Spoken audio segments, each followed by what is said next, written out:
নিঃসঙ্গতা যেন এই প্রবীণদের উপায় করে দিয়েছে জগতের সবকিছুর মাঝে একটু আনন্দ, সুখ ও প্রেম খোঁজার। বার্ধক্য প্রকৃতির স্বাভাবিক নিয়ম হলেও এই বয়সেই এসব প্রবীণরা উপভোগ করছেন জীবনের সোনালী সময়। ভেনেজুয়েলার রাজধানী কারাকাসের টোবিয়াস ক্লাব প্রবীণদের যেন এক মিলন মেলা। জীবনের এই সময়ে প্রতিদিন এই ক্লাবে ভিড় জমান 60-ও বেশি অনেক নারী পুরুষ, যেখানে নেচে গিয়ে সঙ্গীতে ফিরে যান হারানো আপন ভুবনে। 93 বছর বয়সী অ্যাঞ্জেলা গেট্রোরাল 6 সন্তানের মধ্যে 3 জনই থাকেন ভিন দেশে। পরিবারের সদস্যরা দূরে থাকলেও একটু সময় কাটানোর জন্য বেছে নিয়েছেন এই ক্লাব, যেখানে অনেকের সঙ্গে গড়ে উঠেছে সখ্যতা। সপ্তাহে প্রতি বৃহস্পতিবার নিঃসঙ্গতা কাটাতে চলে আসেন টোবিয়াস ক্লাবে।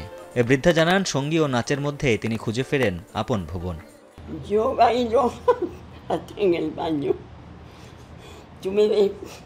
En la mañana cuando yo me levanto, pongo el radio y ya salgo, tú sabes, cantando y bailando, porque los pies se me van solos, la música me llena de una manera, y eso gracias a Tobias.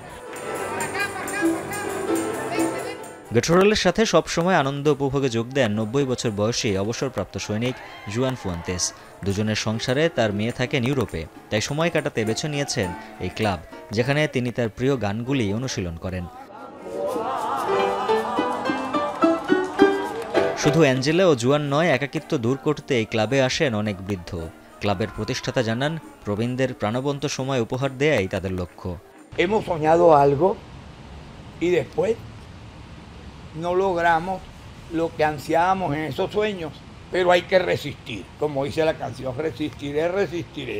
Aquí ¿qué hacemos? Aquí bailamos, cantamos, conversamos, celebramos la vida y conectamos neuronas.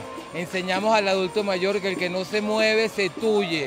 Ya tenemos 3 años y medio, ya tenemos 15 Club Tobias abiertos y queremos convertirlo en una franquicia social a nivel nacional, porque con la migración venezolana somos muchos los adultos que nos hemos quedado solos. জাতিসংঘের তথ্য বলছে, ভেনেজুয়েলায় বয়স্ক মানুষের সংখ্যা প্রায় 35 লাখ, যা মোট জনসংখ্যার 12%। সাম্প্রতিক সময়ে ভেনেজুয়েলা থেকে দেশ ত্যাগ করেছেন প্রায় 80 লাখ মানুষ, যার ফলে অনেকটাই একা জীবনযাপন বেছে নিয়েছেন প্রবীণ জনগোষ্ঠী। উজ্জ্বল হাফিজ, এখন বিশ্ব।